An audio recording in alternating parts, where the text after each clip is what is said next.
Good morning, everybody. This is Mrs. Shear. I have a little lesson that I've made for you guys. It's titled The Yucky Bug. So in case you guys aren't familiar with me, I'm Miss Shear. I am a school counselor at Hinder and Lonoke Elementary School. We are pre-K through third grade school. I like to start every lesson with a check-in with our own bodies to see how we are feeling. So take a deep breath. Out.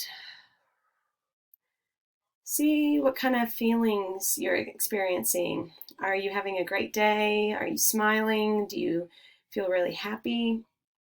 Are you frustrated? Have things been tough today? Are you so mad that your head feels like it's on fire? Or are you feeling sad or just lonely? Try to think about why you're feeling those feelings. So I've shared this story called The Yucky Bug. It's by Julia Cook. I'll post this link also so that you can go and watch it. I completely recommend it. It's illustrated by some students. It's really cute about current topic that's going around in our world. They mention in the story something called the Magic Five. So it's 5 things that we can do to help keep ourselves healthy. So 1, stay at home when you get a chance. 2, use your elbow to sneeze or cough. If your hands have touched something, use soap and water to wash them off. And 4, keep a distance from others if you go outside or travel from place to place. And 5, keep your hands away from your face. It's really hard for Miss Shear to do. So let's talk about worry. All these germs and sickness can cause some worry. So let's stop and think, what do you think worry means?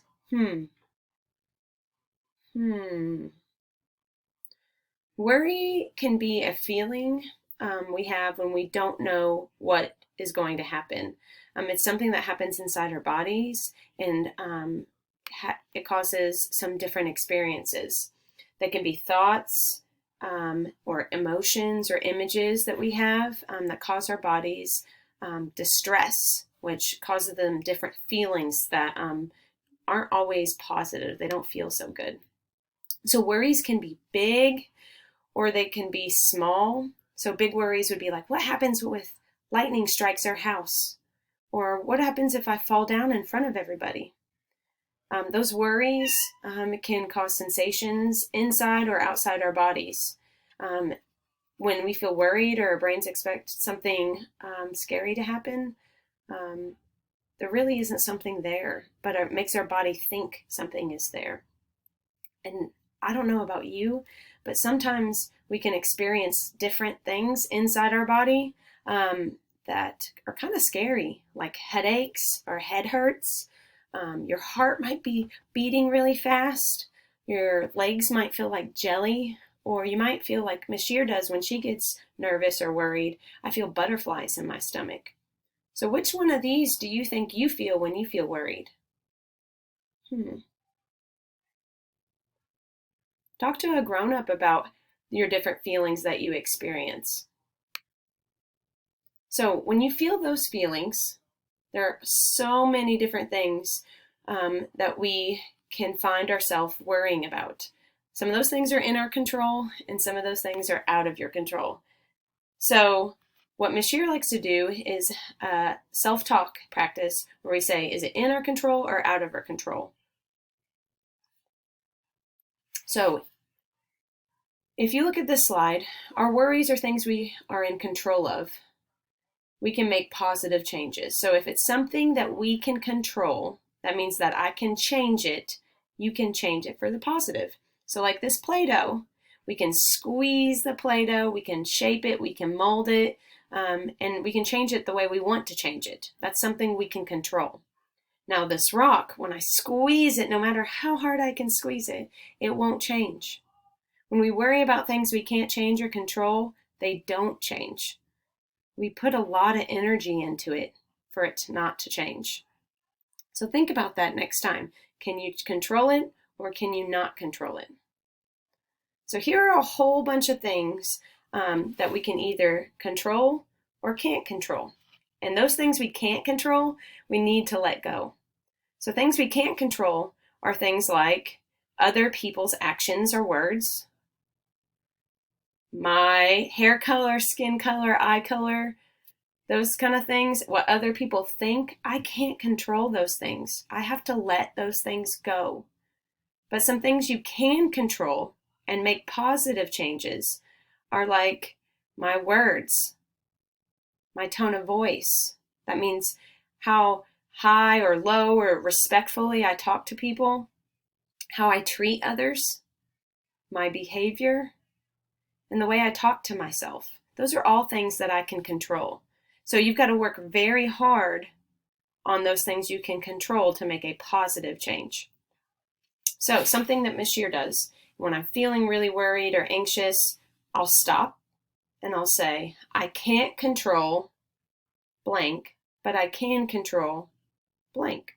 So for example, I can't control all this sickness that is going on. I can't control that. But I can control following the magic 5 and keeping myself healthy. So whenever you get worried about something, stop and think about what you can control and what you can't control. Okay?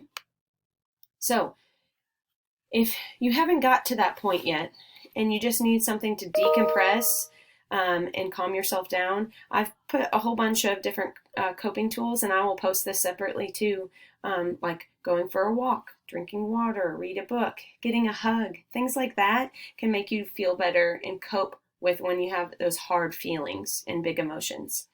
But Miss Shear has top 5 things, coping skills that I like the most. So we're going to go through those. So number 5, grounding. It is my favorite. So you can use your senses around you. Miss Shear's favorite thing to do is, when you're feeling big emotions, is to count 5 things that are green that I can see with my eyes. So I'll look, oh, the wall is green.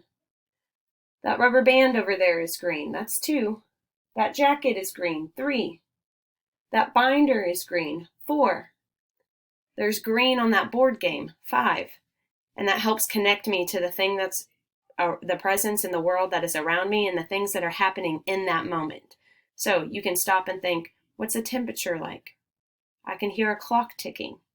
Things like that will help you bring you back into the moment. Number 4, controlled breathing. Worry breathing, you hold up 5 and you take a deep breath in,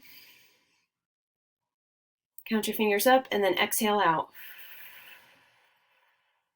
You can continue to do that until your body feels calm. Practicing breathing helps slow your heart rate. It helps calm your body. I do it in the car when I'm feeling frustrated, during tests, or anytime that I'm feeling like my body is about to be out of control. It's a great breathing exercise. I know Miss Wilson has posted some other ones, and here are some other ones that you can do. Birthday cake breathing. You can imagine you have a birthday cake and blow out those candles. There's pinwheel breathing, where you practice holding a pinwheel in front of your mouth and breathing. Or I love figure 8 breathing or rainbow breathing, where you put your finger on it and take a deep breath in and trace, and then exhale and trace back. Those are really great breathing exercises. You have to go slow and controlled, though. Number 3, my favorite, and I know this is one of Miss Wilson's favorites too, is the power of positive thinking. So you just reframe your brain where you're frustrated with something and try to think of it in a positive light. So I know a lot of us are frustrated being at home and not seeing our friends or our teachers. So let's stop that negative thought and let's change it to positive. So what are you going to do with your extra time at home? There's so many things you can do. What about extra family time, or resting, learning a new skill, playing your guitar, trying to get that trick with a soccer ball? There's so many things that you could use that time for in a positive manner instead of thinking about the negative things. Number 2, doing something active. Get outside, go play.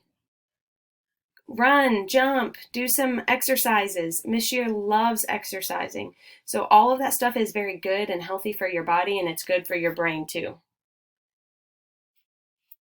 Okay, so what's some fun things you like to do to stay active? Maybe you can do some of those things today. Number one, talking to a trusted adult. Talking to adults is so important. That's why it's number one. Your feelings are so big. Sometimes I say those are grown-up problems, and they're hard and confusing to think about on your own. So talk to them with a grown-up. So maybe you have a trusted grown-up, your aunt or your cousin or your mom or your dad, that you could talk to about your feelings. So you don't have to figure them out on your own. Just saying what we were thinking and feeling those feelings out loud can help make you feel better. Pretty simple, right? So remember the magic five. Practice those every day. Remember, don't focus on your worries that are out of control. Think about, I can control blank, I can't control blank. Remember to have those coping skills, that breathing, the exercising, the positive thinking. Remember, we've got this. Together, we're strong. Bye, guys. I miss you.